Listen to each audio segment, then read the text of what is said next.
നമസ്കാരം. മലയാളി വാർത്ത ഇൻസൈഡിലേക്ക് സ്വാഗതം. യുദ്ധത്തിന്റെ 4ാം തരംഗത്തിലേക്ക് ഞങ്ങൾ കടന്നിരിക്കുകയാണെന്ന് കഴിഞ്ഞ ദിവസമാണ് ഇസ്രായേൽ ഉറക്കെ പ്രഖ്യാപിച്ചത്. 4ാം വേവിലേക്ക് കാര്യങ്ങൾ നീങ്ങുമ്പോൾ ഒരുപക്ഷെ ഈ വെടിനിർത്തലിന്റെ അല്ലെങ്കിൽ യുദ്ധഭീതിയുടെയൊക്കെ തന്നെ ഒരു അവസാനമായിരിക്കാം എന്നൊരു സൂചന അമേരിക്കയിൽ നിന്ന് വരികയാണ്. ട്രംപ് സമാധാനത്തിന്റെ പാതയിലേക്കാണ് പോകുന്നത് എന്ന് വ്യക്തമാകുമ്പോൾ ഒരുപക്ഷെ ഈ ഇറാൻ യുദ്ധത്തിന്റെ അവസാനം അല്ലെങ്കിൽ അതിനെ അവസാനിപ്പിച്ചു എന്നതിന്റെ ക്രെഡിറ്റ് ട്രംപ് അടിച്ചു മാറ്റാനുള്ള സാധ്യത ഏറെയാണ്. സത്യത്തിൽ യുദ്ധം അവസാനിക്കട്ടെ, എങ്ങും സമാധാനമാണല്ലോ എല്ലാവർക്കും വലുത്.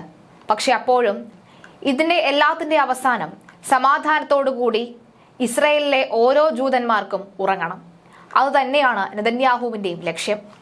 ഇപ്പോഴും പുറത്തു വരാത്ത ബന്ദികളെ പുറത്തേക്ക് കൊണ്ടുവരണം, അവരെ അവരുടെ കുടുംബാംഗങ്ങളിലേക്ക് ഏൽപ്പിക്കണം, വെടിനിർത്തൽ പൂർണ്ണമായും ഇല്ലാതെയാക്കണം. അതുപോലെ തന്നെ ഇറാന്റെ ഈ ഏത് നിമിഷവും അടിക്കാം എന്നുള്ള ഒരു ആക്രമണകരമായിട്ടുള്ള സ്വഭാവത്തെ ഇല്ലായ്മ ചെയ്യണം. ഭീകരവാദം എന്ന ആശയത്തെ ഭൂമിയിൽ നിന്ന് തന്നെ തുടച്ചു നീക്കാനുള്ള എല്ലാ തന്ത്രങ്ങളും എടുക്കണം. ഇതാണ് ഇസ്രായേലിന്റെ അന്തിമ ലക്ഷ്യം.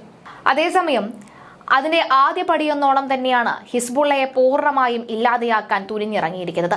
ഹമാസിന്റെ അതിന്റെ അവസാന ശ്വാസം വരെ, അതിന്റെ അന്ത്യം വരെ കണ്ടു കഴിഞ്ഞിരിക്കുന്നു.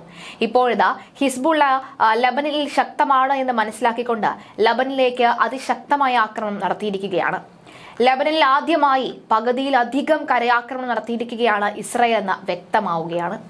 ഹിസ്ബുള്ളയുമായി കരയുദ്ധം ശക്തമാക്കിയ ഇസ്രായേൽ ലബനനിലെ തന്ത്രപ്രധാനമായ മേഖലയിൽ കടന്നതായാണ് റിപ്പോർട്ട്. ഇസ്രായേൽ അതിർത്തിയിൽ നിന്ന് 5 കിലോമീറ്റർ അകലെയുള്ള ലബനൻ ഗ്രാമമായ ഷമായിലെ കുന്നിലാണ് ശനിയാഴ്ച പുലർച്ചെ സൈന്യം എത്തിയത്. ഹിസ്ബുള്ളയുടെ തിരിച്ചടി രൂക്ഷമാണ് എന്ന് തന്നെയാണ് സൈന്യം പറയുന്നത്. എന്നാൽ കൃത്യമായി തന്നെ ഹിസ്ബുള്ള ഇവർക്ക് മറുപടി നൽകുകയും കുന്നിൽ നിന്ന് പിന്മാറുകയും ചെയ്തു എന്നാണ് വ്യക്തമാകുന്നത്. ലബനന്റെ ഔദ്യോഗിക നാഷണൽ വാർത്താ ഏജൻസി തന്നെയാണ് ഇക്കാര്യം റിപ്പോർട്ട് ചെയ്തിരിക്കുന്നത്. 6 ആഴ്ച മുമ്പ് അധിനിവേശം തുടങ്ങിയ ശേഷം ആദ്യമായാണ് ഇസ്രായേൽ കരസേന ലബനന്റെ ഇത്രയും ഉൾഭാഗത്തേക്ക് എത്തുന്നത്. ഷമാ ഗ്രാമത്തിലെ ഷിമോൺ ദേവാലയവും നിരവധി വീടുകളും സ്ഫോടനത്തിൽ തകർന്ന് തരിപ്പണമായി എന്നാണ് വ്യക്തമാകുന്നത്. തെക്കൻ ലബനനിലെ പരിമിതമായ നടപടികൾ മാത്രമാണ് സ്വീകരിച്ചത് എന്ന് ഇസ്രായേൽ സൈന്യം പ്രസ്താവനയിൽ പറയുന്നു. അതായത് ഇത് ഞങ്ങളുടെ ഒരു പ്രാക്ടീസ് മാത്രം എന്ന പോലെയാണ് ഇസ്രായേലിന്റെ ഒരു നീക്കം. അതായത് ലബനനിൽ ഇനിയും ഒളിച്ചിരിക്കുന്ന, സാധാരണക്കാരന്റെ മറവിൽ ഇനിയും പാർത്ത് താമസിക്കുന്ന, സമാധാനത്തോടു കൂടി കഴിയുന്ന ഹിസ്ബുള്ളകളെ ഞങ്ങൾ പുറത്തേക്ക് കൊണ്ടുവന്ന് അവരെ പൂർണ്ണമായും ഇല്ലായ്മ ചെയ്യുമെന്ന് വ്യക്തമാക്കിയിരിക്കുകയാണ് ഇസ്രായേൽ. അതിന്റെ ശബ്ദത്തിന്റെ അടിസ്ഥാനത്തിൽ കൂടി തന്നെയാണ് കൃത്യമായി തന്നെ ഇടപെടൽ നടത്തി പൂർണ്ണമായി ഇല്ലായ്മ ചെയ്യാൻ ഇസ്രായേൽ തുനിഞ്ഞിറങ്ങുന്നത്. തെക്കൻ ലബനനിൽ പരിമിതമായ നടപടികൾ മാത്രം സ്വീകരിച്ചു എന്ന് ഇസ്രായേൽ പറയുമ്പോഴും അക്ഷരാർത്ഥത്തിൽ ലബനൻ നിശ്ചലമാണ്. തലസ്ഥാനമായ ബെയ്റൂത്തിന്റെ സ്ഥിതിയും ഒട്ടും കുറവല്ല. ബെയ്റൂത്തിന്റെ തെക്കൻ ഭാഗങ്ങളിലും തെക്കൻ ലബനാനിലെ ഇസ്രായേൽ നിരവധി തവണ കനത്ത വ്യോമാക്രമണമാണ് നടത്തിയിരിക്കുന്നത്. പിന്നാലെ കരയുദ്ധം ശക്തമായിരിക്കുകയാണ്. ദാഹിയ, ഹരൈത് റീക്ക്, ഷിയാഹ്, തൈറെ തുടങ്ങിയ പ്രദേശങ്ങളിൽ തുടർച്ചയായി തന്നെ 5ാം ദിവസവും കെട്ടിടങ്ങളിൽ ബോംബിട്ട പൂർണ്ണമായി തന്നെ കെട്ടിടങ്ങൾ നിലംപൊത്തിക്കുന്ന സാഹചര്യം ഉണ്ടായിരിക്കുന്നു. നബാദിയയിൽ ഡ്രോൺ ആക്രമണത്തിൽ 2 മെഡിക്കൽ ജീവനക്കാർ കൊല്ലപ്പെട്ടു. ലബനനിൽ വിവിധ ഇടങ്ങളിലായി 59 പേരുടെ ജീവൻ പൊലിഞ്ഞതായും 182 പേർക്ക് പരിക്കേറ്റതായും ആരോഗ്യ മന്ത്രാലയം അറിയിച്ചിരിക്കുകയാണ്. ലബനനിലെ വെടിനിർത്തൽ ചർച്ചകൾക്ക് പൂർണ്ണ പിന്തുണ നൽകുമെന്ന് ഇറാൻ അറിയിച്ചിരിക്കുന്നു. മുതിർന്ന ഇറാൻ ഉദ്യോഗസ്ഥൻ ഇക്കാര്യം പറഞ്ഞുവെന്നാണ് റോയിറ്റേഴ്സ് റിപ്പോർട്ട് ചെയ്യുന്നത്. ലബനാനിലെ ഇസ്രായേൽ ആക്രമണം കൂടുതൽ ശക്തമാകുന്നതിനിടയിലാണ് വെടിനിർത്തൽ ചർച്ചകൾക്കുള്ള ഇറാൻ പിന്തുണ വരുന്നത്. ഹിസ്ബുള്ളയുടെ നിയന്ത്രണത്തിലുള്ള ബെയ്റൂത്തിലെ തെക്കൻ മേഖലകളിൽ തുടർച്ചയായ 4ാം ദിവസവും ഇസ്രായേൽ ആക്രമണം ശക്തമായി തന്നെ നടക്കുകയാണ്. ഇതിനിടെയാണ് വെടിനിർത്തൽ ചർച്ചകളും സജീവമാകുന്നത്. ലബനനിലെ US അംബാസിഡർ വെടിനിർത്തൽ കരാർ മുന്നോട്ട് വെച്ചുവെന്ന് മുതിർന്ന 2 ലബനീസ് ഉദ്യോഗസ്ഥർ വെളിപ്പെടുത്തിയിരിക്കുകയാണ്. പാർലമെന്റ് സ്പീക്കർ നബീഹ് മെറാഖ് മുമ്പാകെയാണ് വെടിനിർത്തൽ കരാർ US മുന്നോട്ട് വെച്ചിരിക്കുന്നത്. വെടിനിർത്തൽ ചർച്ചകൾ നടത്താൻ ബരാരിയെയാണ് ഹിസ്ബുള്ള ചുമതലപ്പെടുത്തിയിരിക്കുന്നത്. ചർച്ചകൾക്ക് മുന്നോടിയായി ബരാരി ഇറാൻ ഉദ്യോഗസ്ഥനായ അലി ലാരിജനുമായും കൂടിക്കാഴ്ച നടത്തിയിരിക്കുന്നു. വെടിനിർത്തൽ ചർച്ചകളെ കുറിച്ചുള്ള ചോദ്യങ്ങൾക്ക് തങ്ങൾ ഒന്നും അട്ടിമറിക്കാൻ നോക്കുന്നില്ല എന്നും പ്രശ്നങ്ങൾ പരിഹരിക്കാനാണ് ശ്രമിക്കുന്നത് എന്നായിരുന്നു ലാരിജനിയുടെ മറുപടി.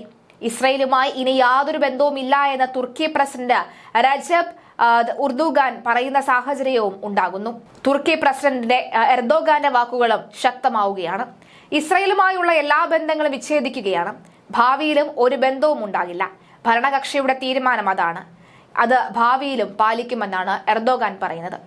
എർദോഗാന്റെ ഇത്തരം അല്ലെങ്കിൽ തുർക്കിയുടെ തന്നെ ഒരു ബന്ധമൊന്നും തന്നെ ഇസ്രായേലിന് തൽക്കാലം ആവശ്യമില്ല. ഇസ്രായേൽ എർദോഗാന്റെ വാക്കുകൾ മുഖവിലയ്ക്ക് പോലും എടുത്തിട്ടില്ല എന്നാണ് മറ്റൊരു സത്യം.